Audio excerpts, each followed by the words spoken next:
Well, hello, I'm Pandox, and today I'm back with 10 isekai or fantasy manga that are worth your while. So, without any further ado, let's open the box. Number 10, Demon King's Town Planning.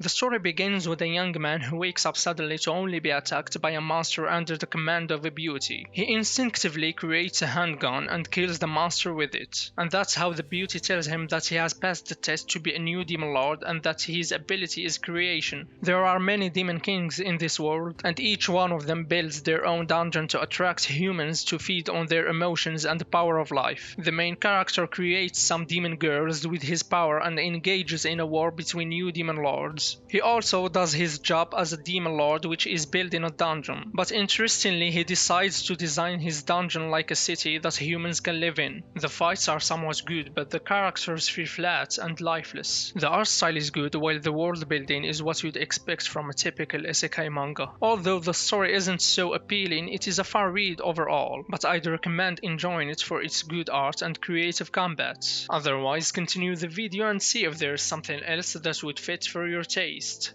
Number 9. The hero who has no class. In a world where everybody gets a class that determines one's life, the main character is deemed classless, which is basically being rejected by the goddess. Even though his mother is a sword princess and his father is a magic king, he is nothing. But maybe because he is an empty shell, he could become anything. Be water, my friend.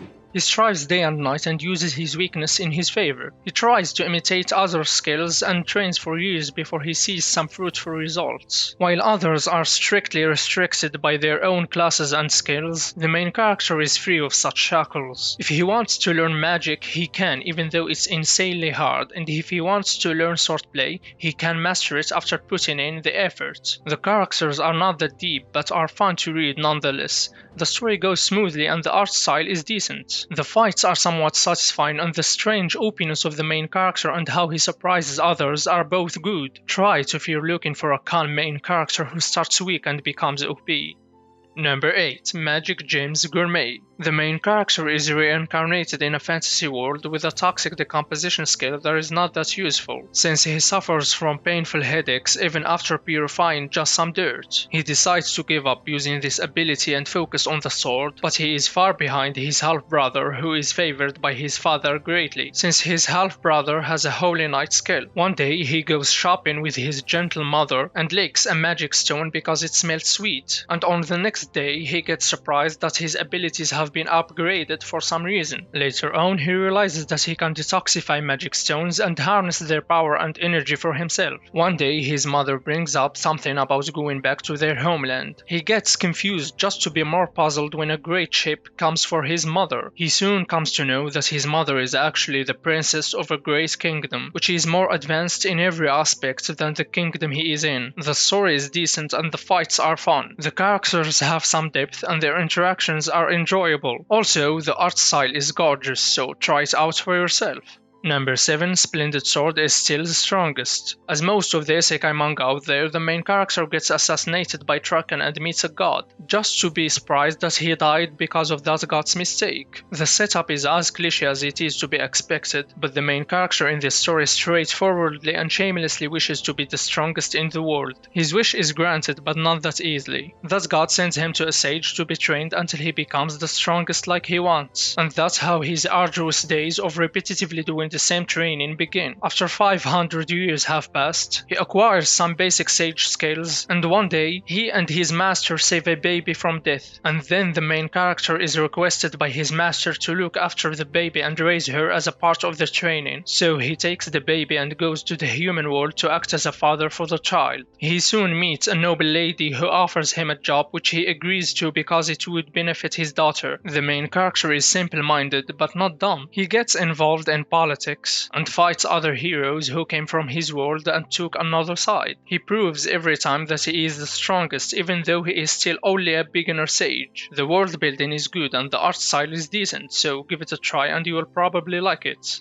Number 6. The adventurers that don't believe in humanity will save the world. The story begins with an adventurer who devotes himself to his party, yet he gets betrayed and kicked out from the team unjustly. He also finds out that his lover has only been playing him all along for money, and falls into depression deeply. After a while, he tries to forget what happened and move with his life, But sadly, the trauma was deeper than he thought. On the same night, he meets three adventurers who have a similar situation to his. They see themselves in each other and sympathize with their circumstances. After a night of drinking, ranting and venting, and after thinking it through, the main character suggests that they form a party. Of course, the others initially reject the idea, but he convinces them and sets some rules they must follow if they are to work together. The story and growth aren't rushed and the art style is good. It is also ironic when thinking about the future of the heroes who save the world but don't trust humanity. They form the party called Survivors and face many problems on different levels, so stick around to see how they manage their lives and grow as a party and friends. Number 5. Worten Yasinki. The story follows a high school student with a tall and strong body. He trains on a daily basis with his grandpa with a sword and sharpens his skills. One day he gets summoned to another world. He finds himself surrounded with some soldiers and the magician who summoned him. He calmly analyzes the situation and comes to a conclusion that these people are up to no good. So he masterfully takes care of them all thanks to the one-hit kill techniques his grandfather taught him. He gets chased by the knights and magicians of the kingdom, but he succeeds in running away. After that, he meets two slaves, takes them in as servants and travels with them, hoping that he finds a way back home. But after he finds out that it is hopeless, his goal shifts to another thing. It is a story about a man who starts his journey as a lowly mercenary before he becomes a monarch that is feared by all and respected by many. The world building and politics are good, and the characters are interesting to read. The story overall is fun, and the main character's openness and rise to greatness are satisfying, while the art is decent too. You should definitely check it out if you haven't yet.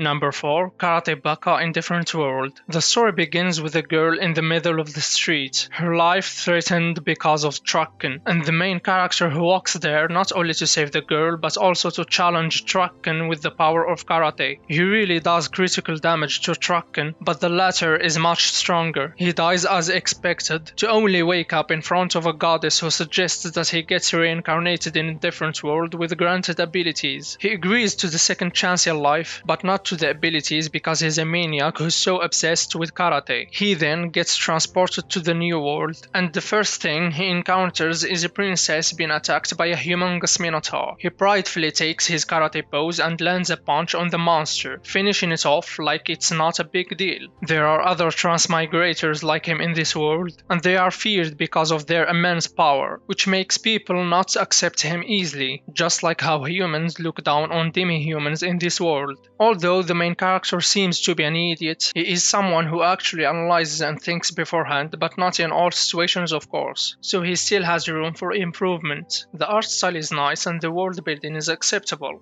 Give the first 5 chapters a try and you'll probably like it. Number 3. Second Life in Another World. This story at a point almost got an anime adaptation, but because of some controversy that the author got himself into, the anime was cancelled. Anyway, the main character is a 90-year-old dude who got reincarnated in a fantasy world. He meets 2 adventuring girls, and after spending some time with them, he discovers that the 2 have some complicated past and circumstances which he agrees to be a part of, but after a good discussion and thinking, he finds himself in political conflicts between the nobles and countries. He deals with them smoothly as he is decisive and has the power to back it up. He kinda realizes that he wasn't an ordinary person in his previous life, although he doesn't remember his past. One of the reasons is his ability to kill people and stay calm after doing so. The characters that he encounters are not one-dimensional and are fun to read and see. The world building is decent and the art is really good. Try the first 8 chapters and judge for yourself. But if you stop there, you'll miss how he plays with the hero of that world.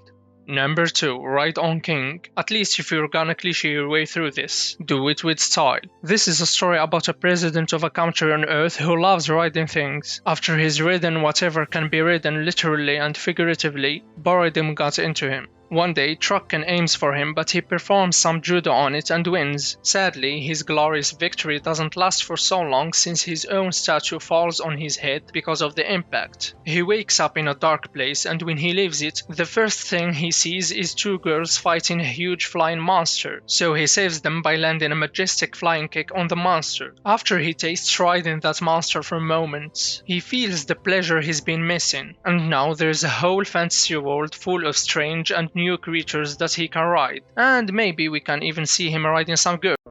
I mean, the story progresses smoothly and the side characters are really funny, not to mention the fact that the main character kinda looks like a certain president we all know. The art style is beautiful and creativity in each arc keeps you interested. It's a nice shift from the mainstream of isekai manga, so you should read it if you haven't yet. Number 1. The sole monster tamer in the world. Noah and his mate finally get their hand on the magical book that allows someone to change their class. This book has even the hero class to be granted, but that wasn't Noah's dream. Why? Because he is already a max level hero who wants to get rid of the hero class to avoid being demanded around. Accidentally, the job granting book activates and gives Noah the job of a monster tamer. He becomes a level 1 monster tamer, but soon comes to know that his max level stats from before have remained intact. With the power of a former max level hero and the ability to control all sorts of monsters, the main character soon enough finds himself suspected to be the Demon Lord. The story is acceptable and world building is decent, the characters are funny and wholesome, and you'll love them. The main character is overpowered from the beginning and grows to be even stronger, which makes him a great threat for some kingdoms and territories that would target him and his dear ones. The first 5 chapters are enough to make you like this manga, so try it out for yourself. Well, I hope you guys found something to read, and as always, thanks for watching. Don't forget to like, comment and subscribe for more videos like this one, so I can say my favorite word in the world. See you again when opening another box.